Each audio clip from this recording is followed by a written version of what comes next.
The month of August for the AST Voltson Super Trucks kicks off in Galesburg, Michigan, with a 50-lap race at the quarter-mile bull ring known as the Galesburg Speedway. For the second year in a row, it will be Michael McKinley leading the field down to the green. This is where McKinley scored the first pole position and the first win of his career. He led every lap in last year's event, and this is also the third race in a row in which he has started at the head of the field. He also sat on the pole at Winston and Kalamazoo, going on to win the race at Winston, and is looking to get his 5th career victory here today. Mike Ramos started in 4th place after a very good qualifying run by the 23 team, but at the end of the first lap, the engine is going to go up in smoke on his truck, and Ramos' day is over mere seconds after it begins. A big shame for the Sutton Racing team. The caution will not come out for this. Darrell Quick started on the outside of Michael McKinley, but unable to find the inside line. He's going to let Danny Vigo and now Allison Ashburn get on through. Ashburn is having another fantastic start. She has shown a lot more pace in the second half of the season than the first. Towards the back of the field, Wilson Timothy makes contact with the number 8 truck, but does not wreck, unfortunately. That 8 truck has a familiar face behind the wheel, and the paint scheme may look somewhat familiar as well. That is Terry Ruiz Jr., who is making his first start of the season. Demo Motorsports has had a multitude of struggles getting reorganized for the new season. They were not able to make an appearance in any of the first 6 events, but they are back now with Ruiz Jr. for the final 4 races of the season, now operating as Demo Ruiz Motorsports. It's good to see Ruiz Jr. back in the series, but he is not the only Ruiz in the field today. Demo Ruiz Motorsports has brought a 2nd truck to this race, and will be doing so for the final 3 races as well, with Terry's younger brother Robbie Ruiz. Robbie is making his debut here today in the AST Voltson Super Trucks, and doing a great job running inside the top 10 in the opening laps. As the race begins to settle in, Michael McKinley continues to lead the way, with Danny Vigo running in 2nd. These two together have won 3 of the season's first 6 races, and are also running 1st and 2nd in points respectively. So Vigo trying to chase down McKinley in the point standings, but is not going to be able to do so as long as he's behind McKinley on the racetrack. Allison Ashburn is still running in 3rd, and Kevin Thompson is in 4th. Thompson's best career finish is in fact 4th position, which he scored at the Toledo Speedway last year, but it is very rare that we find Thompson up towards the front, so it's good to see him running so well. And rounding out the top 5 is yet another debutant driver in today's race. This very hard to miss and quite obnoxious looking number 501 truck is Fort Wayne, Indiana's Jenny Jackson. The 18-year-old is making her first start with a debut team, Homegrown Racers, and running very well. She also has a teammate. It's her older brother, 19-year-old Jeffer Jackson, in the 500, the, if I do say so myself, much nicer looking 500 truck.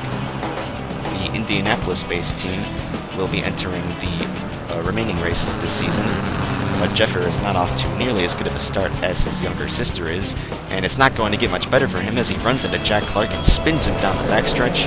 Clark's truck comes back up turn 3 and straight back into Jackson's path. The 500 is going to run into the 789. Here's another look at it. The two get together off of turn 2, sending the 789 down into the grass, and there's not much he can do to keep from coming back up the track. That looked like a bit of a racing deal to me. Nothing more, most likely, than just simple judgment errors on both drivers' parts. And Michael McKinley is going to put Jack Clark a lap down before they can take the caution. Danella Jacobson and Alex Martinez both did a good job to avoid the accident themselves. We're on board Martinez right now. Martinez, of course, won last week at the Kalamazoo Speedway, but was one of the last trucks on track before this caution. Not off to such a great start here this week. Now looking at the aerial footage, once again that looked like nothing more than a racing deal. Both drivers are going to continue on, although once again Clark has to restart 1 lap down. McKinley is still your leader, but Kevin Thompson is making a move to the inside of Allison Ashburn for 4th. And through turns 3 and 4, he's now on the inside of Vigo, but the 80 gets turned down into the 90, and Ashburn spinning through the grass. Back up turn 1, and almost gets hit by Zach Churchill. Just 1 lap after the restart, the number 4 truck of Allison Ashburn, looking at the replay, pushes Danny Vigo off of turn 4, and gets turned down across the front of Jenny Jackson, spinning back up onto the racing surface and almost getting hit by Zach Churchill. The 84 did a great job not to hit anyone there. On board him right now, and very good job to Churchill for keeping his cool and not hitting anybody. You saw Hunter Blaze was running right in front of him. He takes evasive action, but is going to spin up into the outside wall. And he's not going to receive much damage, but he's going to lose a lot of positions. He was having a very good start, but there will be no caution for this to help him get any of those positions back. And Michael McKinley trying to find his way to the inside line now because Jack Clark is trying to get back on the lead lap. He succeeds at doing so, but McKinley's actually going to slip up in turn 1, and that's going to give Kevin Thompson an opportunity to take the lead.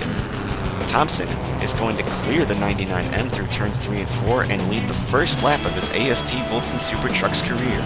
Despite starting every race of the series, you wouldn't expect Thompson to be the driver to remove McKinley from the lead at a track where he has led every lap that the series has run here. But it is only going to last for 2 laps, as through turns 3 and 4, he blows his braking point and nearly hits the wall, having to slow down significantly to avoid doing so. Vigo and McKinley are both going to get by, but then McKinley runs wide in turn 2, allowing Thompson and Zach Churchill on through. So all of a sudden, Danny Vigo is the leader of the race, and Zach Churchill is running in second.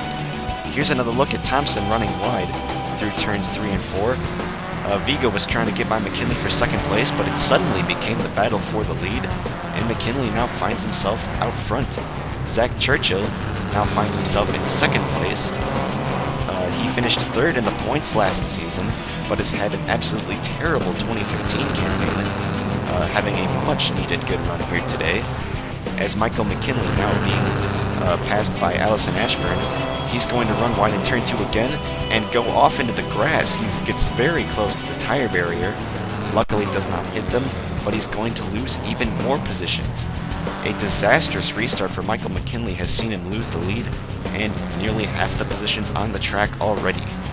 Daryl Quick passes John White to take over the third position. Both of these trucks have gotten around the 90 of Kevin Thompson, but not long afterwards, White's going to make another run on the inside of Quick. The 82 slipped up turn 4 just enough to allow the 06 on his inside, and White's trying to regain third place. White has become regarded as one of the quietest racers in the series, but one of the most consistent as well. Despite being 9th in points, he has more top 10s than any other driver throughout the entire year. His second to last place finish at Michigan International Speedway is the only race where he didn't finish in the top 10. Running behind them in 5th place is Kathy Gargalak, who is having a fantastic run for the second week in a row. She finished in 2nd last week at Kalamazoo. As we see, Michael McKinley has not been able to regain any of the speed that he lost since the restart. We're not sure if anything's going wrong with the 99M, but he finds himself way in the back and now under attack from Brianna Prinzhorn and the 7 truck. Prinzhorn not having a very good day herself while her teammate runs in 2nd. And just ahead of them, Jeffrey Jackson has now caught up to the 501 of his sister Jenny.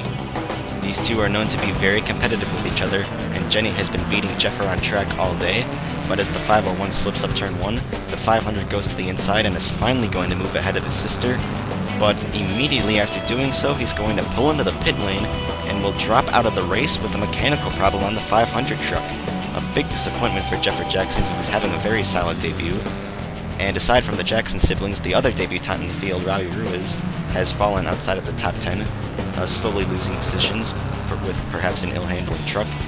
But his teammate, Terry Ruiz Jr., is not doing much better. He's currently the final truck on the lead lap, running only ahead of Jack Clark, who is actually on the lead lap himself, but only just in front of Danny Vigo. Vigo has not had to deal with Clark yet because he's maintained pace with him, and you can see how much he's pulled away from Zach Churchill as Vigo continues to open up his lead. In fact, Zach Churchill is being caught by Daryl Quick and John White. Now that the 82 and the 06 are no longer battling so fiercely with each other, they are making a run on the 84, but the battle is going to resume as Quick slips up turn 3 and White makes another move back to the inside. This has been the most competitive battle of the day, the race for third place between John White and Daryl Quick, as the two have traded that spot many times over. White moves back into the spot himself, and this is exactly what Zach Churchill wants to see as he continues to run in second. Amberly Weiss is having a very quiet run, but a very good run as well. She didn't have a very good start to the event, but finds herself in 7th place. Weiss has been a very solid driver ever since she joined the series midway through 2014, and if she keeps up the pace that she's been showing, I don't think it'll be too long before we see a victory from her. The battle between John White and Daryl Quick for 3rd position is still not over. Quick gets into the bumper of the 06 just a little bit off of turn 2, but it's a mistake of White's own that forces him to give the 3rd spot back to the 82 truck. Quick is going to go to the inside as White slips up turn 3 and take 3rd place back, coming to the white flag. Zach Churchill is now right in front of him, and of course Vigo is still your leader, but Churchill's going to miss his braking point into turn 1 and drive way off the racetrack, almost leaving the racing surface. That's going to give 3rd place to John White for good. But at the business end of the field, it is Danny Vigo, who has opened up a very comfortable lead over Zach Churchill, and ever since taking the lead on lap number 27, has never looked back. Rounding the final corner, it's going to be the 3rd victory in 7 attempts for Danny Vigo as he wins at the Galesburg Speedway. The 5th victory in 7 races for Operation JM. That team has not lost any form since their last victory, which also came with Vigo at the Nelson Ledges Road Course. It's a well-deserved 2nd place finish for Zach Churchill. He scores his first top 5 of the season, and his first top 10 came only last week at Kalamazoo. So it's great to see the 84 team doing so well. John White scores the best finish of his career with a 3rd place, beating out Daryl Quick for that spot. Quick settles for 4th, and Kathy Gargalock scores her 2nd top 5 in 3 races with a 5th place finish. Allison Ashburn has a good run of her own as she finishes in 6th. Amberly Weiss is in 7th. Wilson Timothy is in 8th. Jenny Jackson finishes 9th in her first attempt, so good job to her. And Alex Martinez comes from the back to round out the top 10.